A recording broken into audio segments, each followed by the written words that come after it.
Hello, future MUPS people. This is Lockie, they're our events coordinator. I'm being accessible. Okay, so welcome to MUPS week 3, an introduction to existentialism. I'm going to talk about what exactly that means in a minute, but we still have some people coming in, so I'll just give them like a minute or two. Before we get started, I guess we should introduce the committee that are here. I'll introduce Lockie properly for them because they're having some technical issues at the moment. Lockie is our events curator. They've been a member of MUPS forever and they're really great. So if you see them around, say hi. I'm Bree. I'm going to be giving the talk tonight. I'm the president of the society. I'm a second year JD student. I have a Bachelor of Arts in Philosophy and I'm an existentialist, I guess, so that's why I'm giving this talk. Porter? Hi everyone, I'm Porter. I'm a third year history and philosophy student and I'm the treasurer for MUPS. Cool. Thank you, Porter. All right, so let's get started.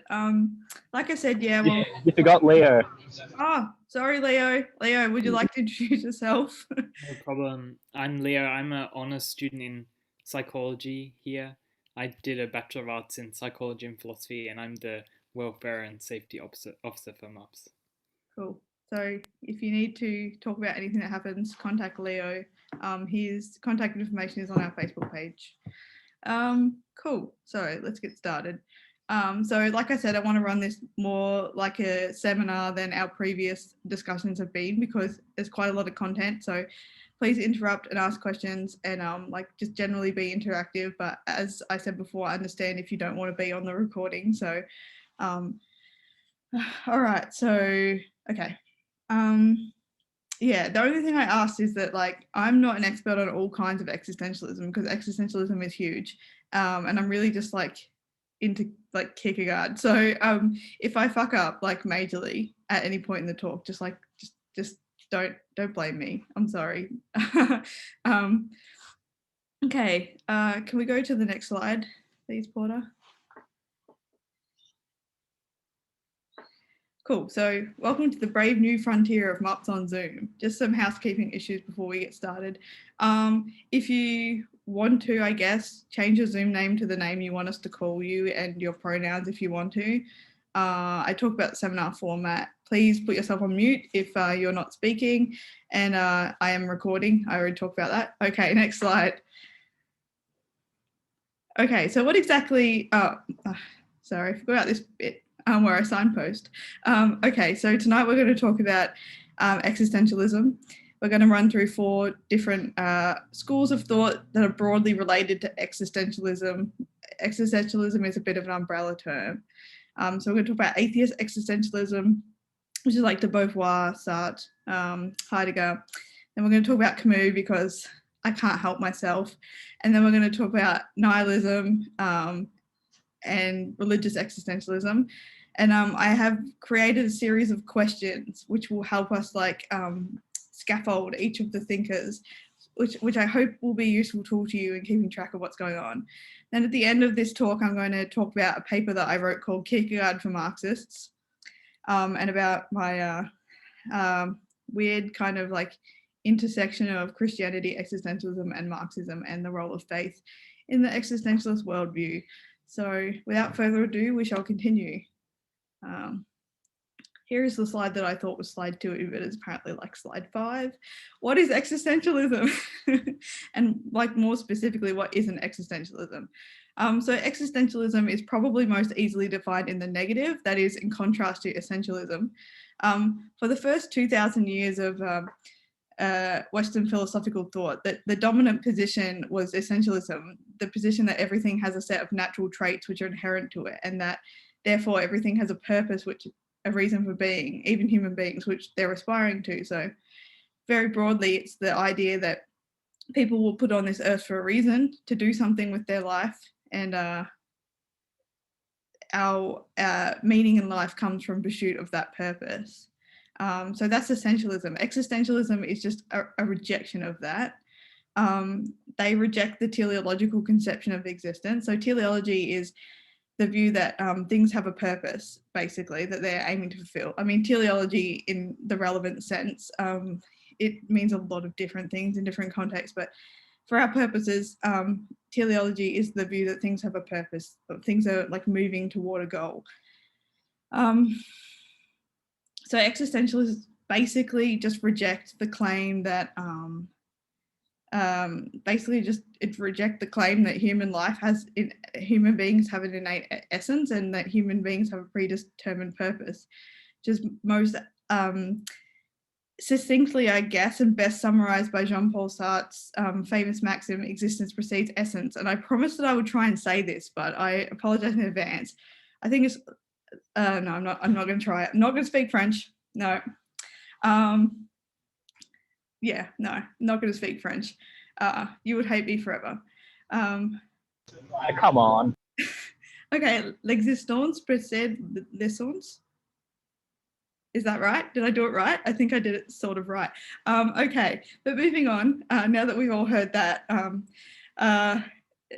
Robert L. Wicks, who wrote a textbook on existentialism, argues that the defining characteristic of existentialism is in fact this down-to-earthness. He says that when existentialists talk about human beings, they insist that there's no essence, which is like the core tenet of existentialism. We've established that.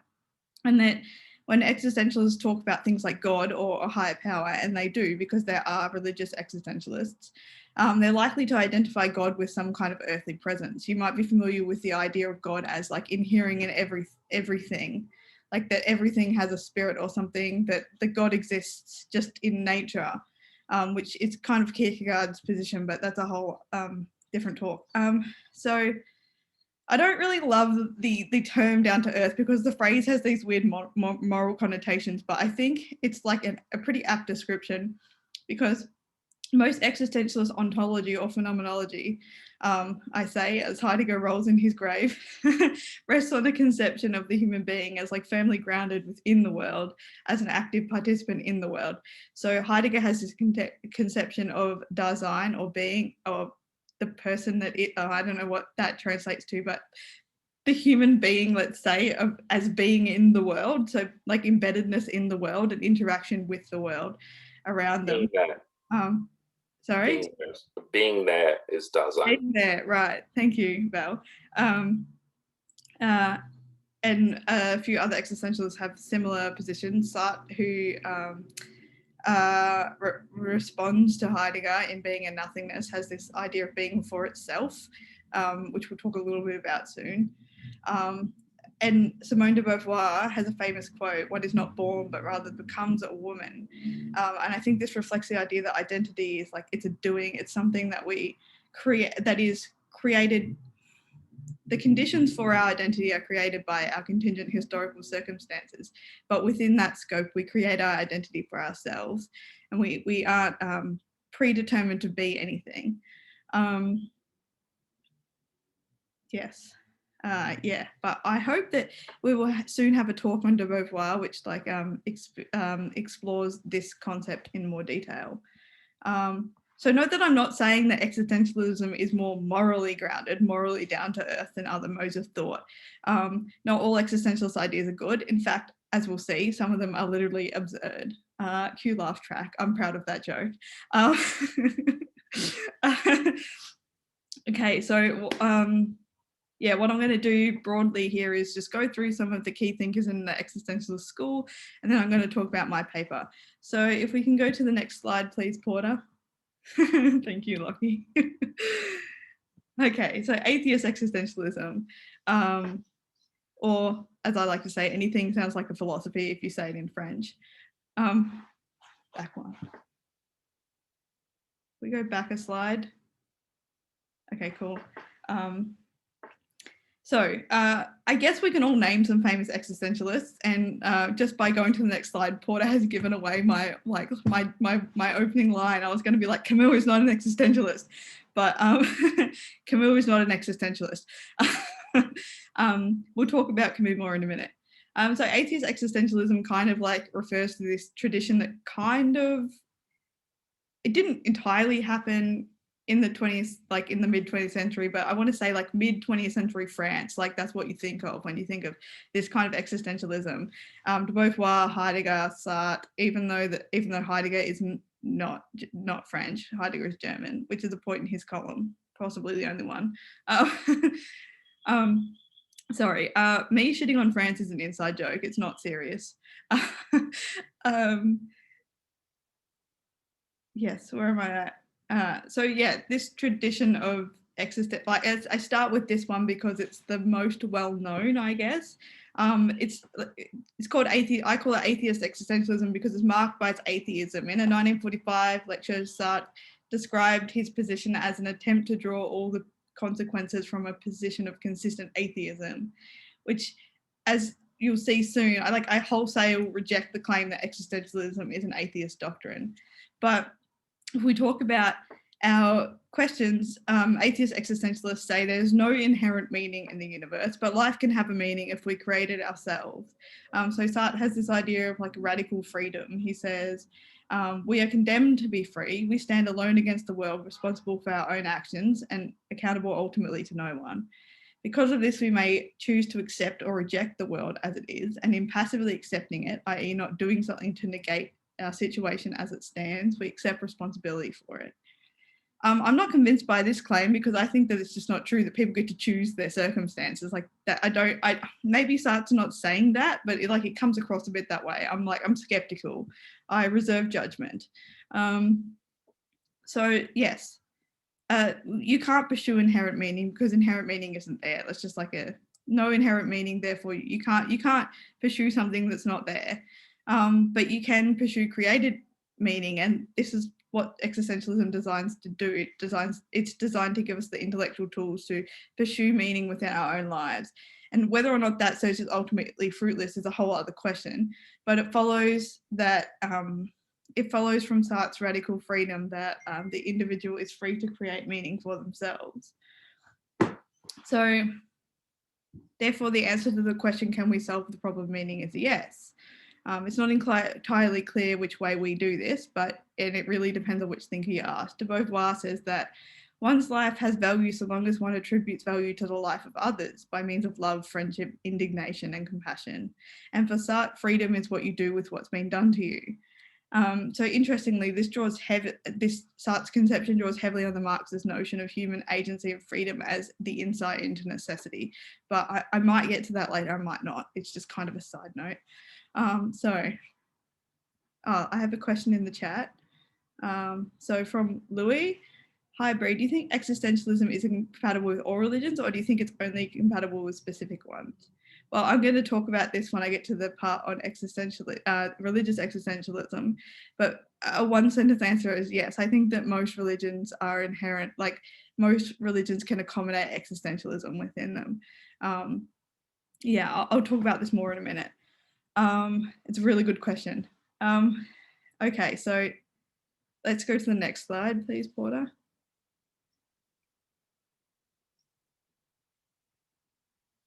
Cool, thank you. So I have lots of feelings about Camus. As you can tell by my caption, I think he's an atrocious person. I'm not even going to get into that. But absurdism is the philosophy of our old friend and terrible human being, Albert Camus. Camus is ultimately ambivalent on the question of inherent meaning. He says maybe there is inherent meaning, but it's not within the realm of like human, it's not within the realm of human knowledge to know it, which I think is a point in Camus' column, because I will agree, and I think Kierkegaard says the same thing. In fact, Camus makes a big deal in the Myth of Sisyphus out of critiquing Kierkegaard, but then just steals all Kierkegaard's ideas. So I don't know what his deal is. But yeah, life can have meaning. The meaning that our life can have comes from the pursuit of meaning, which is kind of like a bit of a, can I swear? It was a bit of a mind fuck, to be honest. We can't really create our own meaning. We can pursue inherent meaning, and that pursuit has meaning, even though there is no inherent meaning. It's just logically flawed, but that's Camus' position, and he's not an existentialist, because existentialists, the goal of existentialism is the pursuit of created meaning, and Camus just rejects that. So he's not actually an existentialist. But I just wanted to point out, yes, Camus argues that one cannot actually achieve real or creative meaning, but the pursuit of such meaning can itself be meaningful. Hence his well-known quote, "The struggle itself towards the heights is enough to fill a man's heart. One must imagine Sisyphus happy." The myth of Sisyphus, if people aren't aware, is a Greek myth. Sisyphus was condemned by the gods to push a boulder up a hill for all time, and when he got to the top of the hill, it would roll back down, and he would just have to keep doing that. So Camus says that that's what human life is like. You know, life is absurd. Absurdity is a technical term actually in philosophy. It means it's a conflict between our inherent human need, like our inherent psychological need to search for meaning, and the reality that we just can't find it. Like meaning just isn't there, but we have to search for it anyway, otherwise we'll go insane. And I like to note here de Beauvoir's quote, "Few tasks are more like the torture of Sisyphus than housework," with its endless repetition. Because I love de Beauvoir's critique of Camus. She just is not taking his shit because he's terrible. Sorry. I just had to say my piece. Okay, well now we're going to talk about nihilism. Next slide, please. And just enjoy my John Oliver gif. So nihilism is like, we racked our collective brains at MUPS and we could not think of a single philosopher who was genuinely a nihilist. So we're just going to say like nihilism just answers no to all the questions. They're like, there's no meaning, you can't search for meaning, life is meaningless, no meaning, no. Absolutely not, no fucking way, no. Okay. And I put a Nietzsche quote in the slide because I kind of like it, but Nietzsche's not a nihilist really, he's more of an existentialist. But we're going to have a talk on Nietzsche next week, which will be recorded, so hopefully you can access that. All right, on to the good shit, religious existentialism. So, to Louis' question, theoretically, I think any religion is capable of embracing existentialism. Religions by their nature posit a cosmic order, which ought to govern how individuals exist in the world. And this seems on the surface to be antithetical to existentialism, which rejects that order. But I would like to use the example of Buddhism, and this is not something that I've read other places, it's just something I've thought about, so I could be entirely wrong, and I'm not a Buddhist, so. But from my understanding, Buddhists believe that while there is a cosmic order, for the vast majority of people, like it's not comprehensible. You can only like comprehend that if you like reach nirvana, and like most people don't do that.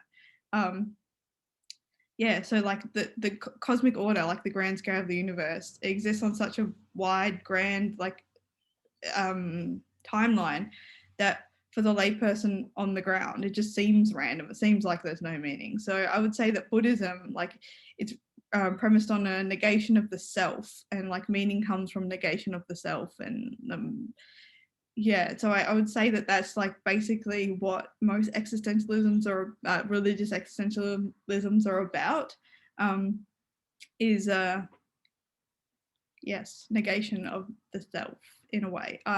Yes, I would like to move on to Kierkegaard to elaborate on this point. So Kierkegaard is perhaps the most famous religious existentialist. He's a Christian.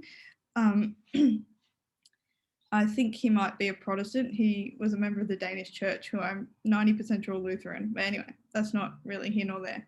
So yes, Kierkegaard says there may be inherent meaning in the universe. Like Camus, he says like, yeah, maybe. Like I'm agnostic on this point. All we can do is have faith that there is an order, like there is a God, or that, you know, whatever we want to believe in, we can have faith in cosmic order, but we can't know that it's there. So yeah, faith gives our life meaning. So faith in like a power, high power, gives our life meaning. It's basically Kierkegaard's position. And so therefore, yes, the pursuit of meaning is possible, and the pursuit of meaning is basically not identical with, but basically the practice of Christianity in Kierkegaard's worldview. And so yes, we can create our own meaning before God. This is the point of existentialism.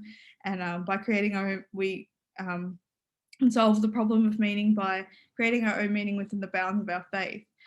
So I'll talk more in depth about Kierkegaard in a minute, but just before we go, Gabriel Marcel, who is a French philosopher, Christian existentialist who had a direct influence on Sartre, has some interesting perspectives on Christianity and existentialism. Marcel acknowledges the uncertainty of the human condition, and he argues that faith in the existence of God, without dogmatically asserting that God is or isn't actually real, is the most honest intellectual outlook. And yet he leans heavily towards the God probably does exist camp, because he argues that meaning in a human life comes from being a loving and caring person, and like the Christian ethic of compassion or whatever. I haven't actually read the whole book. I ran out of time, sorry. But yeah, de Beauvoir said a similar thing, which I read out earlier, that one's life has value so long as one attributes value to the life of others. Jewish religious thinker Martin Buber makes a similar claim.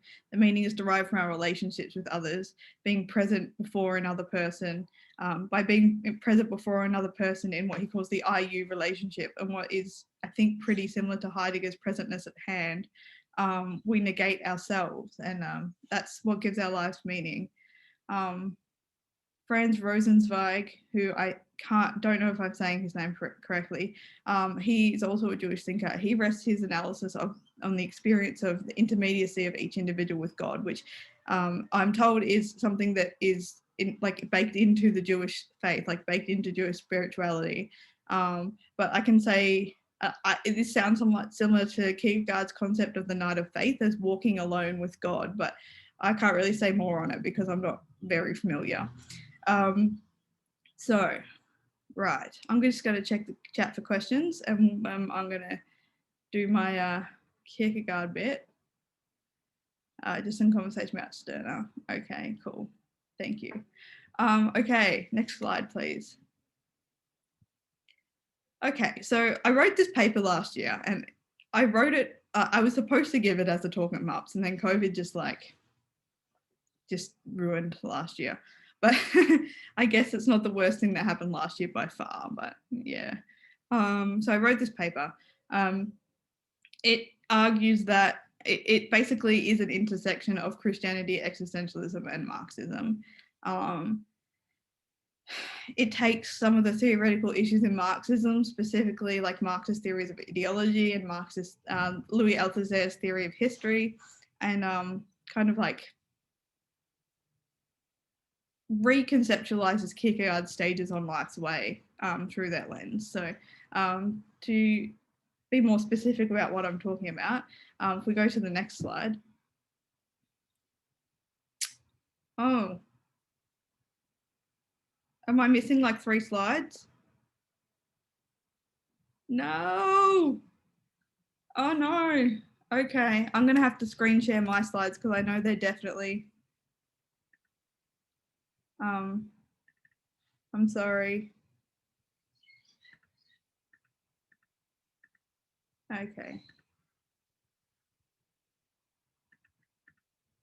I'm sorry about this, people. Share screen.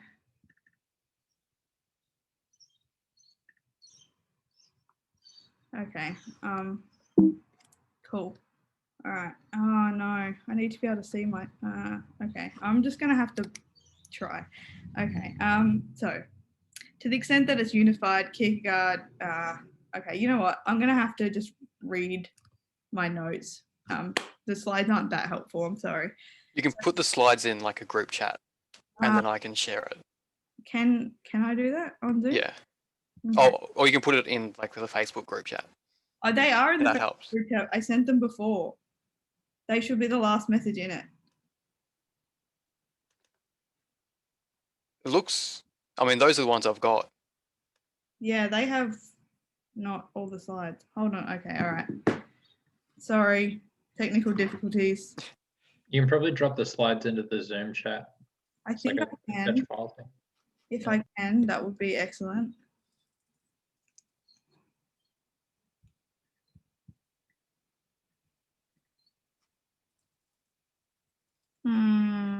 No, it's not going to let me do that. Okay. I'll distribute the slides after the talk, if that works for everyone. They really are just dot points of what I'm going to say. So, okay. So, to the extent that to which it's unified, and there's like some debate about this, Kierkegaard's philosophy starts from the premise that despair arising from angst is inherent in the human condition.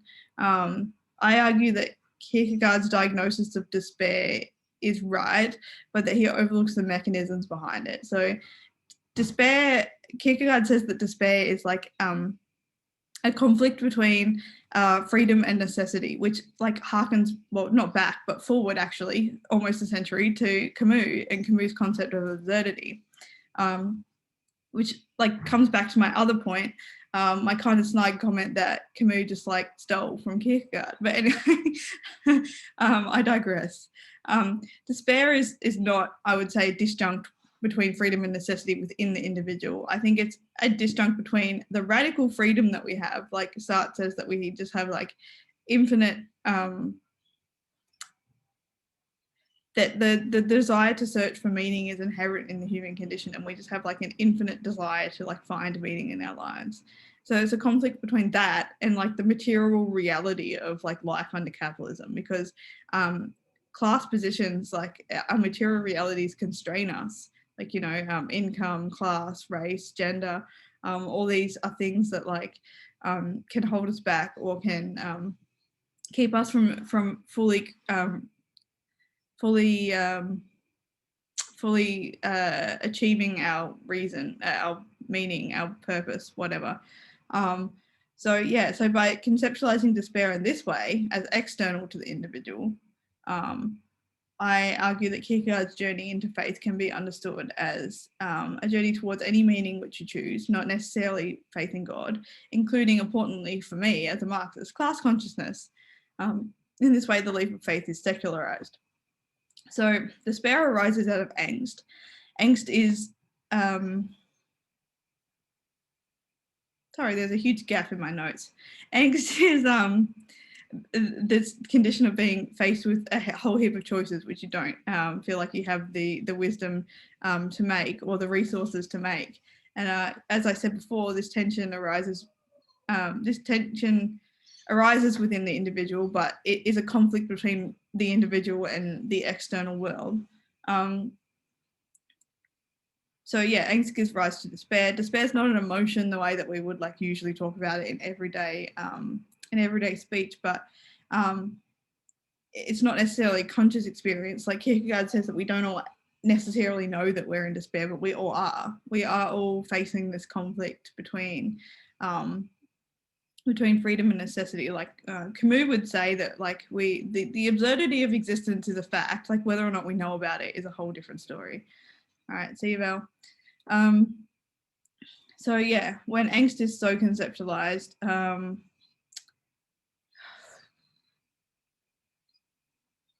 yes,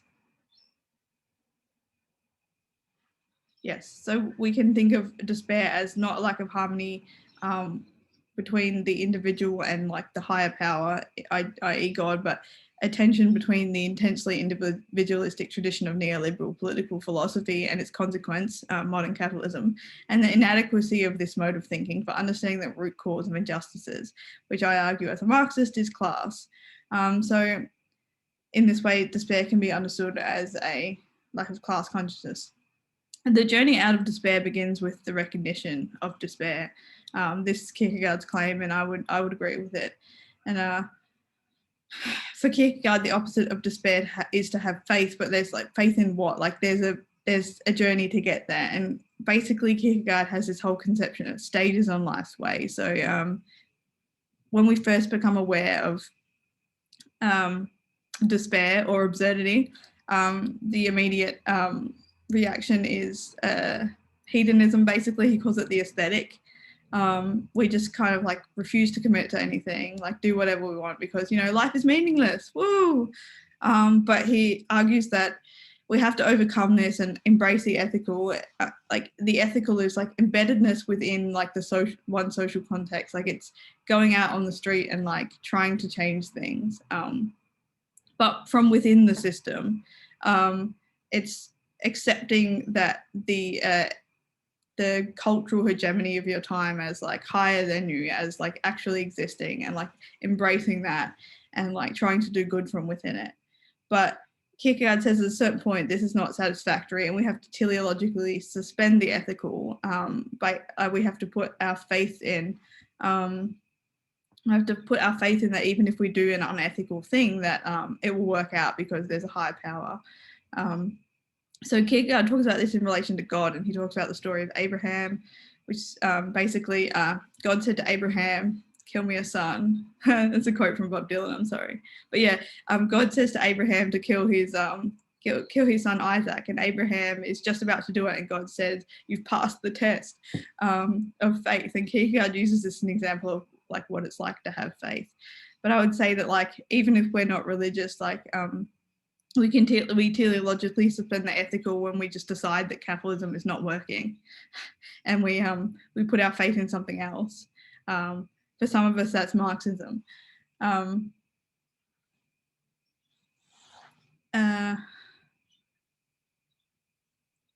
Sorry.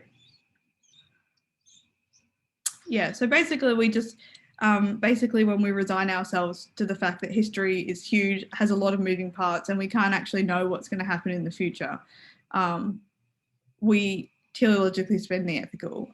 We believe that if we do stuff that's not necessarily morally correct or illegal under capitalism, that we can, that history will work out. We put our faith in the attainment as communists of a more humane society beyond capitalism, and in doing so, you know, we can't be sure that that will come about. So this kind of rests on the Althusser, a couple of concepts from Althusser.